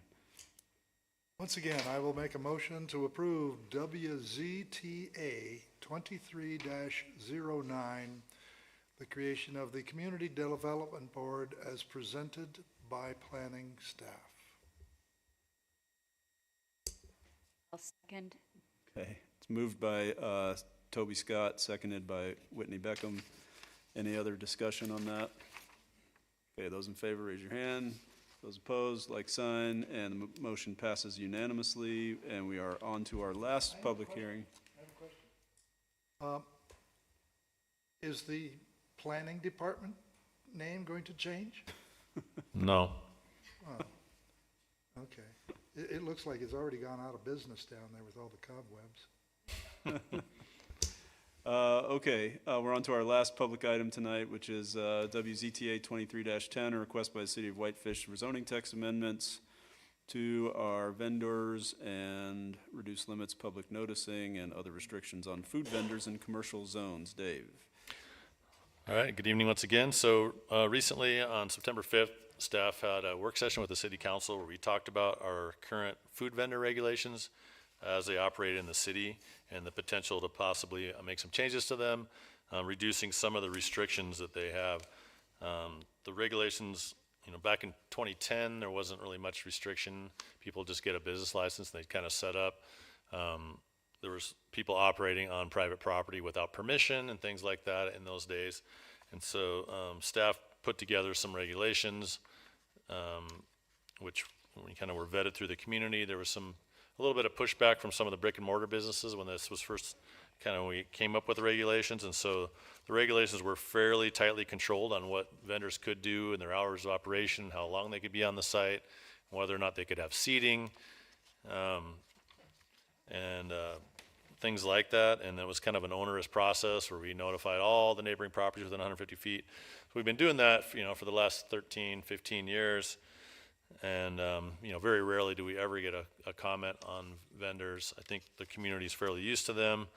And based on that, the direction from the council was to make some changes because they do provide a different service, a grab and go option, ability to be convenient for the public, and also kind of a stepping stone for small businesses. So these particular changes that we're proposing, they're going to eliminate the limit of 5 vendors per commercial zoning district. Right now, we can only have 5 vendors in the WB3, 5 in the B1, 5 in the WB2. The only one that we've ever maxed out is our WB3 downtown, although there's very limited private property space for them to operate on. And as some of the vacant lots develop, there'll be even less opportunity. But another thing that this does provide is if there is a vacant lot downtown, currently we only allow 1 vendor per lot. This would enable, through a conditional use permit, someone to perhaps put together a vendor court with multiple vendors on one site, which is something that currently isn't available. So that's an option that's going to be created with this. This is going to eliminate the public noticing requirement, remove limits on hours of operation. It's going to allow outdoor seating. We found that because there's no seating allowed, a lot of people grab their to-go food and they end up walking around town, and then there seems to be a litter problem if there's an opportunity for someone to sit down and eat with garbage cans nearby, and garbage cans are required for vendors. And we feel like it's going to reduce some of the litter. It's going to kind of clarify our fire and building code requirements and inspections. One of the requirements that we don't currently have is a requirement that a propane gas detector is required inside of cooking with propane. We recently had a vendor truck blow up in Whitefish and a couple of people severely injured due to a propane gas leak. And that's something that, people could put in there, but we're just going to add a requirement that they absolutely have to have that in their thing if they're cooking in there with propane. And then our other health and safety stipulations within that will remain the same. And so in general, the code, is going to stay similar, but it is going to be somewhat easier for someone to get a vendor permit, and it'll allow kind of more vendors in different areas of town as long as there's private property available. And this is specifically for food vendors on private property, food vendors that are at the farmer's market or operating as catering for private events. They only need a business license in the city or permission from like the farmer's market or to set up during winter carnival or those types of things. This permitting has nothing to do with that. This is just specifically for people putting a food cart or truck or trailer on a private lot, open to the general public during normal business hours or late at night. I'd be glad to answer any questions. Staff does support this change. I have a question, Dave. They're required to have a trash can, is that Yep. correct? Okay. Does it say where? It's in there. It's something that was already in the code. I mean, does it say, because if they put it behind the thing, you know, Where there's no they way to throw place it? Yeah, because I've been to Mountain Berry Bowls many times, and I've eaten there, and I can't ever seem to find the trash can. Maybe that's an addition, we could say that it's adjacent to the ordering window or something like that. Yeah, I'm trying to find the actual spot where it says it.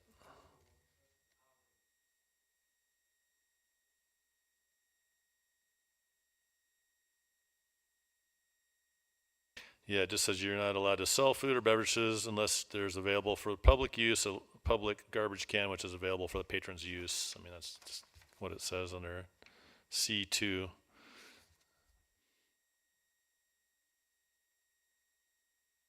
I mean, could maybe say readily available or you can tweak that as you want to, but. Available public garbage can. Okay, the way I read that, that sounds like they could set up next to a city-owned trash can and call that their garbage can. I don't know, maybe we could massage that language a little bit so that it's a little more clear. Okay, that was my question. They're not required to have seating, is that correct? They're not required to, but they can if they choose to put a Okay. picnic table out or something. Okay, and previously they weren't allowed to? We're not allowed to, yes. Okay. And then my other and then private property, they can't just set up on somebody's private property, they have to Nope, have they're required to permission. have permission of the property owner, and they're also required to have permission of a neighboring business for their employees working there to be able to use a restroom. Oh, okay. And then, is this gonna make it more difficult to be able to set up as a food vendor? Or, Well, only because there'll be more competition for the few available spots, but it will be easier. The process is easier, it'll be quicker. Right now, it takes about a month to, we have to notify all the neighbors, put an ad in the paper, wait 15 days for public comment before we can issue the permit. okay. Wow, okay. So you can't just drive into town in a food truck and set up and sell your stuff? No, but we have had people do that, but yeah, it's not Not technically Permitted. legal? Okay. legal, no. All right, okay, that's all, those are all my questions. Anybody else have a question? Or questions? Okay, we did advertise for a public hearing, so we will open up the public hearing now. If you would like to come up and speak on this matter, come on up. I assume this is why you guys are waiting? Okay, Andres, I have a food truck in town. okay, could you and, state your name and your address, please? Andres For the record. Guzman, and I live at 1035 2nd Street. I've been through the process a couple times, going from one property to another with my food truck, and I'm all for, what these guys are proposing. The 2 week waiting period really turns into about a month if you don't submit your application on the very first part of the week.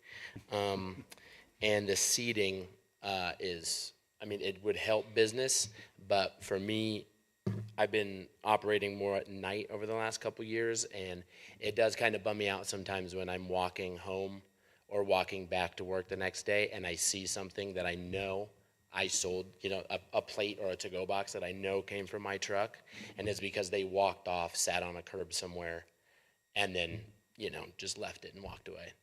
So that's happened. It doesn't happen often, but it has happened a handful of times over the last couple of years, and it is kind of lame. Absolutely. Yeah. And then speaking to you, saying if this is going to make it harder or easier, really the hardest the thing that makes it the hardest to sell food as a mobile food vendor in this town is just the availability of private property. And that's not gonna change. It's gonna get, there's gonna become less and less available lots, like Dave said. But other than that, yeah, I mean, this stuff is good stuff for people that are trying to make it selling food out of a truck or a cart or something.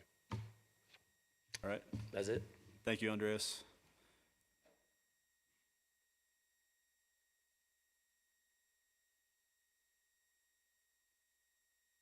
Hi, I'm Justin Dahl. I live at 1105 Wisconsin Avenue.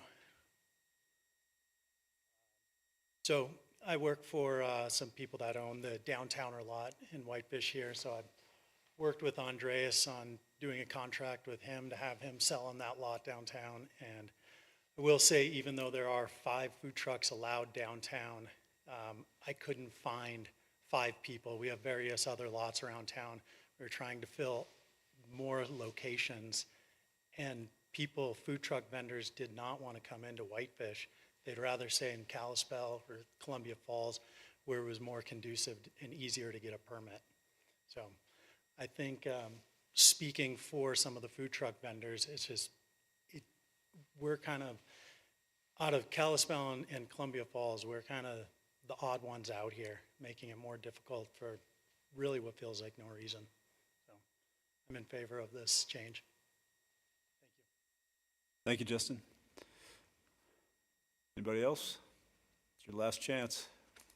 Okay, close the public hearing and ask the board for a motion or further discussion.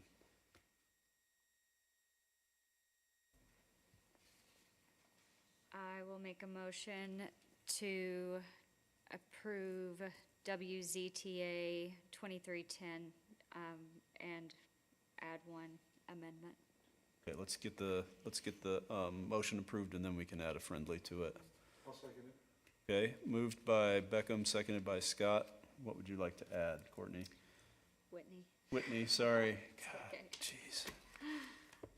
So the issue about the garbage can under C2, I would like to add after garbage can which is available for patrons' use, continue that sentence with and maintained by the vendor within 10 feet of the service window.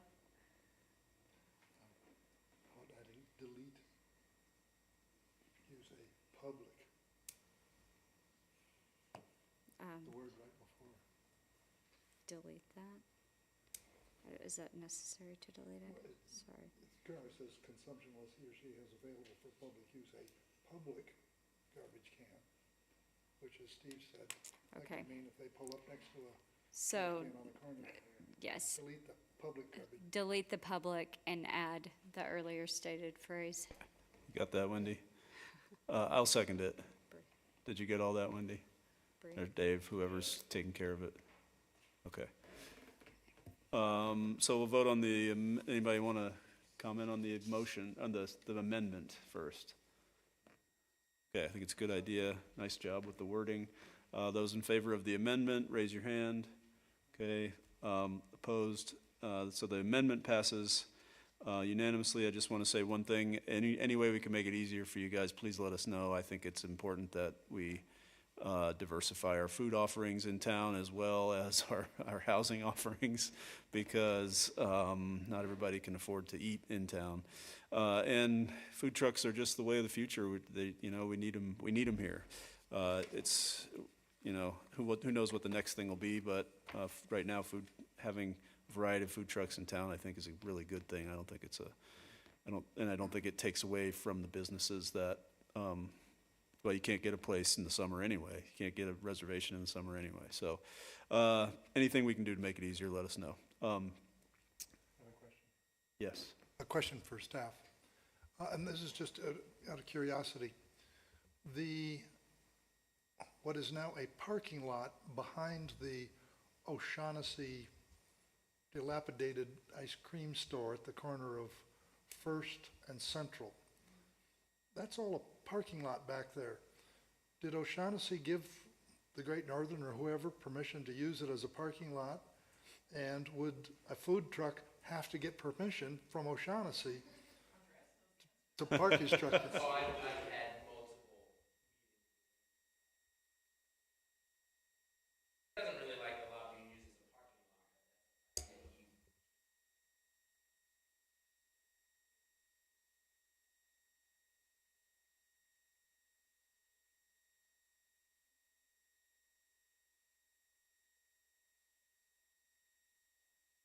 Is your mic on, Dave? Mike, Dave, make sure your mic's not on, Dave. Said lots of people have tried to get his permission and failed, so. Okay. So, yes, that is, there's multiple properties in town that we would all like to see redeveloped. Okay, any other comments? Those in favor, raise your hand. Those opposed, like sign. That motion passes unanimously. Thank you for coming, guys, and sticking it out. Appreciate that. Good and welfare from the, matters from the board. Anything from the board for staff? So we're gonna be dissolved and/or added on to our workload starting January. Yeah, I mean, you have obviously the conditional use permits, a lot of those have gone away, so technically, you know, your workload's been decreased as the planning board. So adding some variances and appeals on there, we only get 2 or 3 of those a year, I think. So I don't think that's going to significantly add to your workload necessarily. But I do encourage you all to please reapply. We guys appreciate you on here. We think that it'd be nice to carry on some of the same people that have been involved in the growth policy process over into this new board. And you get real power in the new board. On variances, your decision is final. Yes. Yeah, it's not just a recommendation. Okay. Anything else from the board? How do we propose things like to the city council? And what comes to mind is the parking lot at the corner of Spokane and 2nd Street that was originally destined to be a 2-story parking lot with retail below and parking underneath it. Was going to be a fabulous thing, and then it turned into a lot that is always full. What would it take to get that back on the docket, to put it back on? And then additionally, the parking lot that's at the corner of 3rd and Central, that it isn't full all the time, but it would sure help it during the summertime if that thing was like 2 or 3 stories high, like the one out back here. If you could. Well, those things were developed back when the city had An elevator. had tax increment financing, and so we had a big pot of money to be able to spend on that stuff. So that's how we built this building instead. I mean, that lot on 2nd, they decided that City Hall and that was a more important project. Sure, we would like to probably add that on there, and you can bring that up to the city council, but where the funds would come from for a $25 million parking garage, not really sure about that. And that lot at 3rd and Central, that is our public or our employee overflow parking or permitted parking. So businesses downtown, there's special parking there for employees downtown to get them off Central Avenue. A majority of that is permitted leased parking. The answer to your question, Toby, is at the beginning of every meeting, there is comments from the public, not for anything not on the agenda. We also have a goal session or visioning session every year that is open to the public, and you could come and ask us to add that as a goal to one of our. I've spoken at that. No? Don't always get everything you want. It has come up. It's like painting the traffic signal boxes. Your mic, Toby. Your mic, Toby. So like painting the traffic signal boxes. I proposed that a couple of times, and I haven't yet to see one painted here.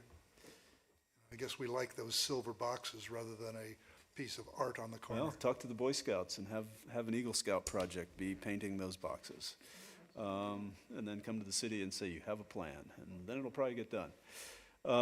Matters from staff, so we probably need to figure out, go ahead. Oh, I was just going to introduce Bree James. Just once again, she's our new assistant, and so she'll be doing our minutes and we'll be helping train her, so welcome to Bree. So we will get our proper nameplate as well. That was just the one that somebody made for her. And then also today at 2 o'clock, the Depot Park Townhomes had their groundbreaking. So that was pretty exciting. Dang it. Yeah. I was cutting firewood. Darn it. Forgot about that. Yeah, bad person. Oh, shoot.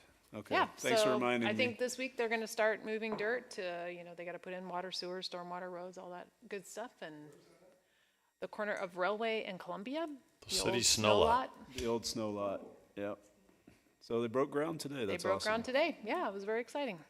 Darn it. Shoot. I wish I'd been there. So we need to talk about November. So you're gone. So Wendy or Dave, can you figure out who's going to be here? And if we're definitely not going to have a quorum, could you be sure that we address it at council somehow so that we can have, because we need to have that meeting somehow. Yeah. I think it would be okay if we have an extra council member to provide a quorum for that meeting. Yeah, I'm not I sure would- how that works, because we'd have the to ask extra Angie counselor about it. is for you. But we don't have really Fill-ins for anybody fill-ins else. for anyone else. Well, We have done that with other boards that were short, so I think the council has that authority. That's, in the We'd have to past, ask we've had Angie about a it. set, because Frank could come as an Yeah, Frank Sweeney remember. showed up several times to, well, he's Steve's yeah, alternate, but Phil That's yeah. just Steve, for me. Let's just make sure we address it somehow. I'll try to remember to bring it up, but my memory obviously is not very good. Yeah. If we can so- get Chris and John here, they've missed multiple meetings in a row, so Yeah. it'd be nice. So, okay, but we need to make sure we have a quorum for that meeting. Yeah, we'll check and find out. Thanks. Yep. And let's, just a reminder that the growth policy is the most important thing we're gonna do in the next 3 years in this town. It's gonna, it really is. It's gonna lay us out for the next 20 years, and we need to make sure that we're present for these sessions so that the public knows that we're serious about this and that we get that we do a really good job with it. So, it's just something as a planning board, we need to be sure that we're here. And I don't know if it's dorky or not, but I've often thought, not everybody, people know who Steve is because he's on city council, obviously, but the rest of you guys, they may not know that you're on planning board. If a little name tag, I don't know if that's dorky. You can tell me if it is. But at these public meetings, if you guys somehow were able to identify yourself, something a little more professional than just marker on a sticker. Well, maybe we could. make T-shirts. Well, maybe we've the talked city about could, maybe the t-shirts. city could make us make name tags for the planning board like they do city council, even Well, yeah, though it that's what I was thinking. Like, changes over. just something that would They were identify you. printed for Alan's grand unveiling of the plan, the big community meeting. We had them. For the visioning meeting. Yeah, that's what I was thinking too. Yeah, so we had them, and that was fine, I thought. Just a little sticky that was printed, Yeah, Yeah, we had we'll little probably wait till stickers. after January 1st and we know what the makeup of the board Yeah. is before we order those. Yeah. Yeah. Well, if you guys could print one though, that would I be a think little the plan more- is for, We can print them out. the first meeting in December is when Michelle said they're gonna interview for planning board for this new community development board, so get your letters in. Yeah, it's gonna be quick. For some reason, she wanted to wait till after the second reading at the council before she advertised, so that won't be until November 20th or whatever. I don't know why we can't advertise after the first reading. Yeah, I don't know. You can We submit can, anytime. we can bring it right? up. We can bring it up. Can you submit early? You sure? I mean, I write a letter. Submit now. whenever you Hey, want. I'd like to apply for a position on Submit the early and often. Community Development Committee. Okay, I think that's it. We are adjourned. I don't think, do I need a motion? Let's just go, let's have a motion. I'll make a motion that we adjourn the meeting for October 19th of the planning board. A second. All right, and we are adjourned. Thank you. Oh, everybody vote on it? Yes. We don't ever have to vote on it. That's the,